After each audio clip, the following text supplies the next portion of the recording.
Hello, Taylor. That was so rude of me, cutting your lesson 15 minutes short. I'm so sorry. I saw a note on my scheduling app that said we were ending at 8:15 because you had hockey tryouts, and I should have remembered that that already happened. That's an old note, so that's so my fault. I'm so sorry. I did call your dad to try and reconnect, but I think he's either away from his phone or I'm not sure, but I left a voicemail. So I'm so sorry, but this is a video on Moonlight Sonata to hopefully make up for that. I'm so sorry. Can't believe I did that. Okay, so I'm just gonna go through what you already have of Moonlight Sonata, but I'm gonna play it like slow motion, and you can just practice along with this video and play with me. So I'll just go super, super slow through Moonlight Sonata from the beginning.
Measure 15 just so you can hear it.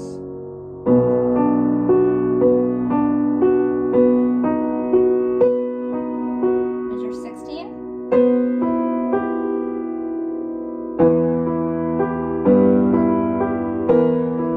Measure 17. Measure 18.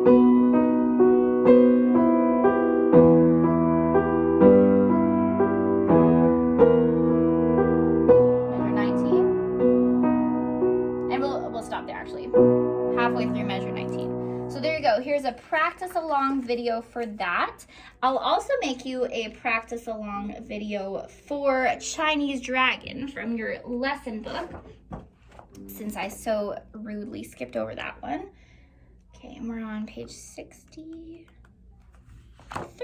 Well, 62 actually in my book. It might be a slightly different page in your book. I don't think it is though.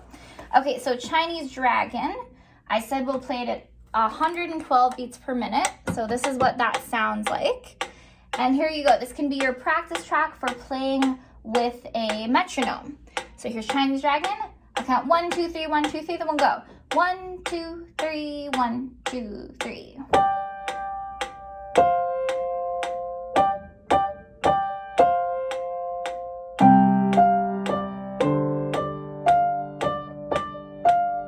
And your right hand goes down.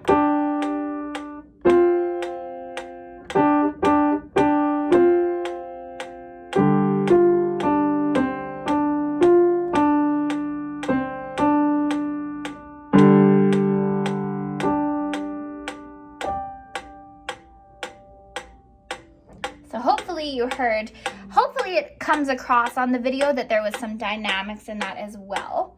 But there you go, practice track for Chinese Dragon. And since we have time, we'll look at Aloha A. Aloha A? Aloha Oe? I'm not totally sure how you say that, but we'll look at that one as well here now. And this one, I'll just play it for you, I think, so you can hear it. And then you can figure out the notes on your own if you want to. If not, we can start this one next week too. So here's Aloha A. So I'll count 1, 2, 3, and then it starts on beat 4. 1, 2, 3.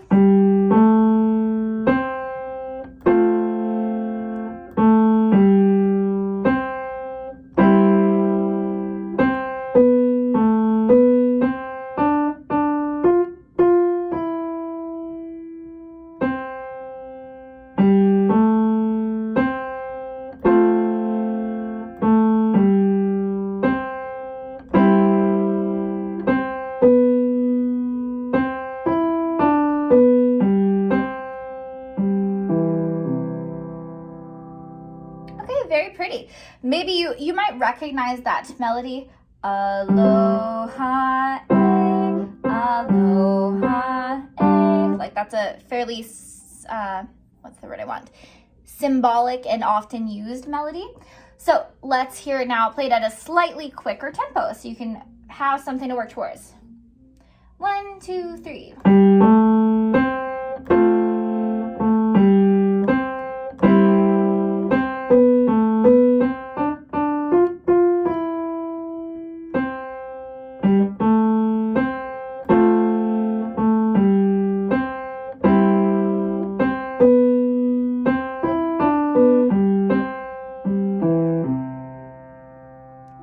So that's Aloha for you. And to go over one more thing in your theory book, since I cannot believe I did that. I've never done that in like 4 years of teaching here. So now we have what the heck page were we on? 41, there we go.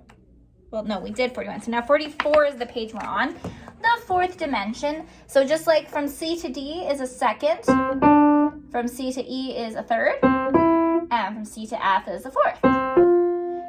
The example they give here is from E to A, and they describe it as a skip to a line, or well, a skip plus a space is basically what it is. So if you take E to G, that would be your skip, plus adding a step on top of that would be to A. Personally, I think it's just easier to count 1, 2, 3, 4, but if it's easier for you to think a skip plus a step, you can do that if that's easier for you.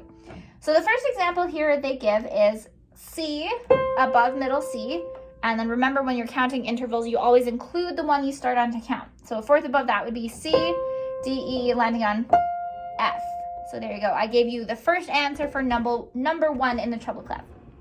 So again, I'm so sorry that I cut your lesson a few minutes short, but this is what I would have talked about in the last 8 minutes of your lesson anyways. So I'll upload this video, I mean, you know, because you're watching it, but I'll upload this video and I'll send it to you as well. So you can have this to practice for the last few minutes. And yes, please if you're watching this, you've probably checked it, but I left a voicemail for your dad as well. So that is all for this lesson. I hope you have a great week and I'll see you next time. Take care.